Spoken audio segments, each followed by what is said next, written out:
Good morning. So nice to have you join us on this New Year's Eve. This is Max the parrot, and he's going to begin the show by telling us... Hi, Max. Hello. Hello. He is here from the Chattanooga Zoo. That was Sam who got him to answer on cue this morning. Jake Cash is here as well from the zoo. Good to see you both, all three. Great to see you, yeah. So you brought Max because the Asian Lantern Festival is still going on. Yes. And Max, he's kind of part of the theme. Yes, he matches one of the themes. So the Asian Lantern Festival, for people who don't know, is basically it's our holiday lights festival where people come and they see hundreds of handcrafted lanterns. They tour the zoo at night. It's super fun, unique experience. And it's a new collection of lanterns every year. So you can see on the screen there we got the dinosaur lanterns, and we also have Amazon rainforest themed lanterns. So lots of cool snakes, and we've got big jungle cats and birds and different things like that. And Max is a blue-fronted Amazon parrot. So that's kind of the tie-in there, but there's just a few weeks left of the festival. The last day is January 19th. So definitely want to spread the word and let people know to see it before it's gone. Before we talk too much about Max, let's talk about the festival. The turnout's been great. Always hard when the rainy weather kicks in. For sure. We've got some clear days ahead. Take advantage of it. And then you've got big plans for that closing weekend. We do. Our good friends at Magic Lamp Entertainment, who are the folks who do like princess parties, you know, where they dress up as princesses and different characters and come to your birthday party and things like that. They are bringing Anna and Elsa to the festival Friday, January 17th only. So pictures with them and meet and greets with them will be free with admission. So definitely put that on the calendar, and we appreciate Magic Lamp Entertainment for that. Does the festival cover all of the zoo? Is it like, do you wind all throughout the zoo to see them? You tour the entire zoo. So with our new section, the Cape of Africa, it's the biggest festival yet. Okay, so now let's get to Max. Yes. Sam. So he is what kind of a blue-fronted? Blue-fronted Amazon parrot. Okay. So he's native to the Amazon rainforest in South America. He's 23 years old, which is still young for him because they can live 60 to 80 years. That's crazy to me. So the blue-fronted, I was thinking that was going to mean his chest, but is it more his beak? Yeah, it's just right above his beak there. So there's Amazon parrots that look very similar, that just have green and yellow on them, and he has that special little blue on his forehead. So how long has the zoo had him?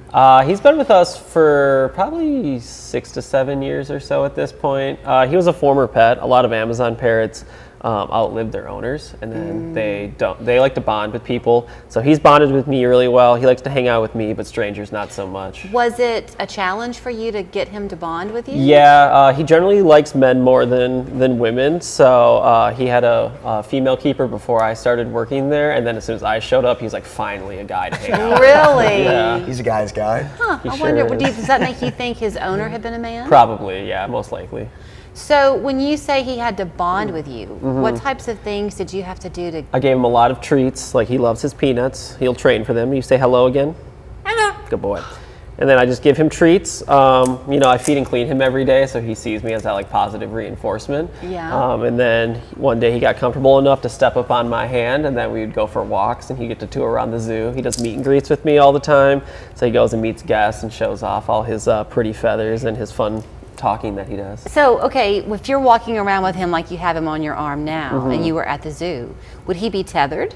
No, he stays like this. He holds on to me. He doesn't want to leave me because then there's a bunch of strangers and so you're his security blanket. Yeah, exactly. He also doesn't know how to fly. He never learned how to fly, and if birds don't learn how to fly, they don't know that they can. It's like us if we never learned how to drive a car.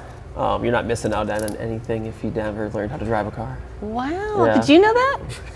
I learn something new every time Sam opens his mouth, honestly. So no, I knew he couldn't fly, but the car comparison, that's really interesting. Yeah. I've That never is heard so before. crazy. He flaps his wings, so if he like falls off my arm or like misses a branch, he can like flap and like glide down to the ground, but he doesn't get lift and like take off. Okay, so do you care if I keep talking about him for a minute? No, go for okay. it. No, of so course. on the vocabulary with him, is hello the only thing he says? Yeah, he'll say hello, Max, to me, like when I walk in the morning, but he gets, you know, camera shy around people, so hello is his go-to. Yeah, that's like his comfort. Are we noise to making make. him nervous right now? Not, I mean, he's a lot more comfortable at his house, so, you know. If you weren't here, he'd be nervous. Yeah, that's for sure. exactly. Yeah. What does he live in? He has a pretty decent size enclosure where he has a bunch of branches he climbs around on. Parrots love to climb. They use their beak as like a third arm, so he walks around it with his feet and then uses his beak to help stabilize. And then he also is using his beak to crack open these nuts. So Tish Gelmard, comes our way from the Nature Center, reflection writing on a regular basis, and she's taught me some things over the years about this imprinting that birds do. So when you were talking about bonding, with him, but the imprinting phase, as I understand it, is kind of at different phases in their development, but then it maxes out. Yeah, imprinting is usually when they're younger. So I met him when he was, a teenager. So we're just buddies. Is a parrot's ability to learn vocabulary words, is that only during a certain time of their life? If they don't learn it by a certain age? It's easier to do it when they're younger. But like what parrots do in the wild is they move from like flock to flock, especially males. So they have like their bird noises. So he squawks and makes normal parrot noises, and then he learned when he's around people, which is his new flock, to say hello, because that's how we greet one another. Oh, so we're his flock. Yes. Oh, okay. So, see, I've never learned this before. So if he was in the Amazon, and he was with his particular flock, they would have their own call. Yes. But then the males will go to another flock in a different part of the rainforest, maybe, and there he would learn a new call? Yeah, they'll have similar calls with like different dialects, the way we have accents. So, we say hello different from the British say hello, and birds do the same thing. So it's them. Does he ever use those here? Does he ever use any kind of Yeah, call? he chirps a lot with me, especially when I'm leaving for the day. He loves to just yell at me, and he just does his like typical bird call where he goes like a caw, and he just does that over and over again. So if I said, hello, Max, he won't say anything to me, will he? He says, I don't know you. Now, what about his eye? Why does a bird's eye, they don't really blink, do they? No, they have like a protective layer over their eyeball, so they don't need to blink. They don't need eyelids like we do. And then his eyes will like dilate and pulsate like that when he gets excited for something. So he just saw my little peanuts and got excited to do that. Oh, I would give you a peanut all the time, Max. So, there are plenty of people who didn't get what they wanted for Christmas. Sorry to say, but they didn't get what they wanted for Christmas. If they didn't get the zoo membership, can they still get one? Absolutely, they can still get a zoo membership.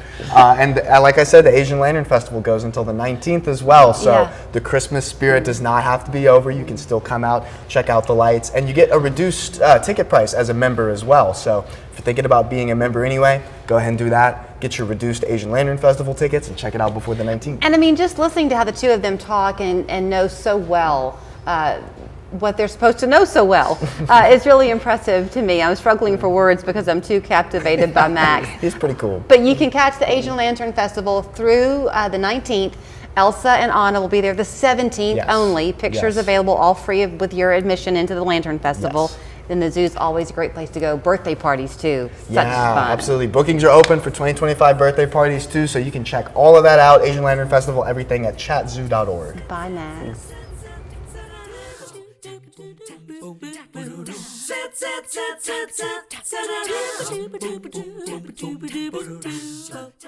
Are you ready to